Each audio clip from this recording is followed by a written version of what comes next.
Annyeonghaseyo 여러분, welcome back to my channel.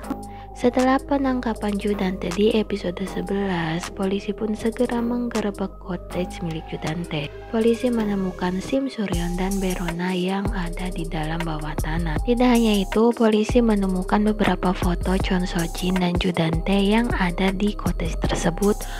Nantinya foto-foto ini akan menjebak Chon So Jin juga ya Robun.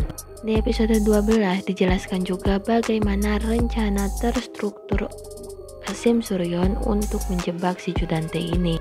Sim Suryon, Logan Lee, Oh Yoon Hee, dan Chon So Jin pun akhirnya sama-sama membantu untuk membuat rencana ini berhasil ya Robun. Rencana itu adalah membuat Na Aegyo seolah-olah dibunuh oleh Judante. Oh Yoon Hee memancing kemarahan Judante dengan memberitahu bahwa Sim Suryon cancel membeli properti tersebut. Sementara itu nih, Chon So Jin membuat Judante yang kesal tertidur sehingga dia tidak tahu apa yang akan terjadi.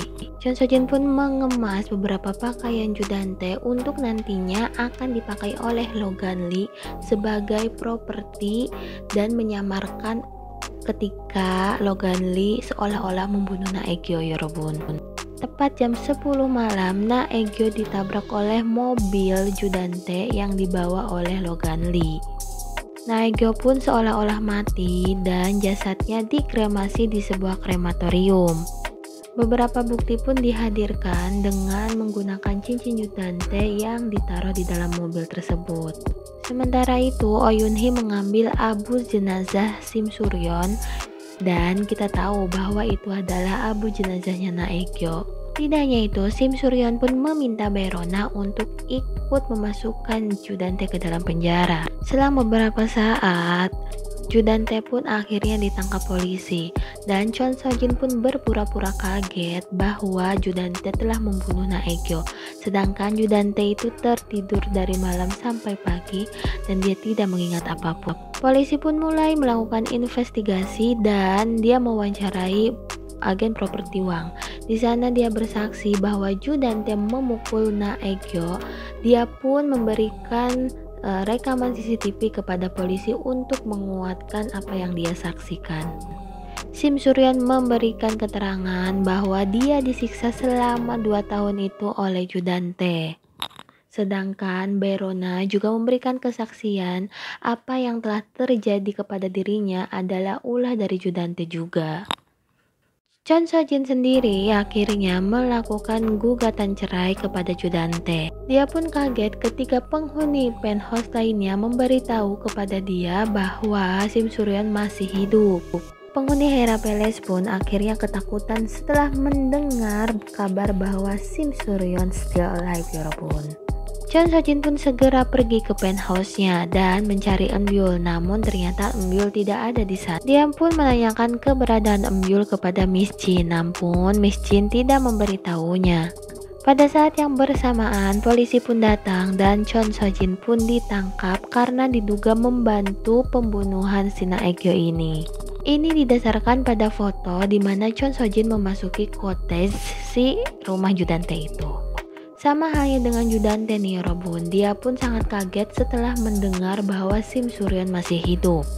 Dia pun mencoba mengingat bagaimana dia bertanya kepada Na Aegyo kenapa dia berhenti merokok dan dia sendiri biasanya itu memegang sesuatu dengan tangan kirinya, namun sekarang memakai tangan kanan. Alangkah seperti disambar petir ya Robun, Judante pun ingat dan ngeh ternyata yang dia bunuh adalah Na Aegyo.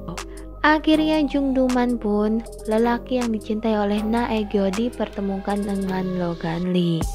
Jung Do-man pun tahu nih bahwa Na Aegyo itu sebenarnya membantu Judante hanya untuk membuat kedua anaknya nyaman berada di penthouse. Tapi dia sangat mencintai si Na Aegyo. Dia pun tahu kalau Na Aegyo itu sebenarnya udah mati dan bukan Sim Suryon. Makanya nih, dia tidak membantu Judante untuk membeli beberapa tanah yang ada di distrik Cheonso. Jung Do-man juga sudah tahu bahwa sebenarnya adalah Judante yang membunuh Na Aegyo.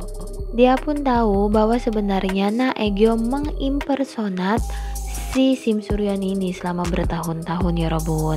Dan jika si Naegyo tidak terbunuh oleh Judante pada saat itu, dia akan membantu Naegyo untuk keluar negeri. Namun ternyata dia tidak mendapatkan kabar sama sekali dari Naegyo. Pertemuan yang mengharukan pun terjadi antara Seokyeong dan Sim Suryon ya Robun. Seokyeong pun langsung menanyakan, beneran nih Oma gitu. Terus habis gitu dia langsung nangis dan meminta maaf kepada Sim Suryon bahwa dia udah nggak berlaku baik. Yang lebih kasihan lagi di sini adalah Eunbyul ya Robun. Dia pun akhirnya di take carein sama si pengasuhnya dan tahu bahwa Chon Sojin ini ditangkap oleh si polisi. Chon Sojin pun akhirnya diinvestigasi dan diberitahu bukti-bukti yang mengarah kepada dirinya. Dia pun langsung marah terhadap Oh Yoon Hee yang ternyata juga menjebaknya ya Robun. Ha Yeon Chul yang berada di penjara pun sangat menyesali apa yang sudah dia lakukan ya Robun.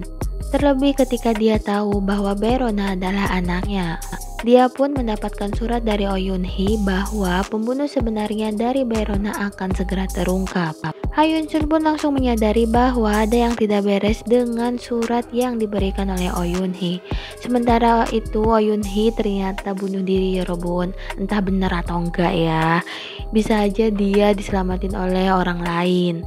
Jadi si Oh Yoon Hee ini merasa sangat bersalah karena dia sudah membunuh Min Sora dan dia tidak tahu apa yang harus dia lakukan ketika tahu bahwa Sim Suryon pun sudah kembali hidup. Oh Yoon Hee pun memutuskan untuk mengakhiri hidupnya karena hanya dengan cara itulah rasa bersalahnya terhadap Sim Suryon yang sudah membunuh Min Sora akan hilang ya Robun. Oh Yoon Hee belum tahu bahwa Baerona itu masih hidup ya Robun. Dan episode 12 pun selesai. Gimana nih? Apakah beneran si Oh Yoon Hee ini bunuh diri atau ada plot twist lainnya? Tersisa satu episode lagi nih ya Robun. Jangan lupa ya untuk subscribe, like, dan komen. Thank you. Annyeong. Gomawo.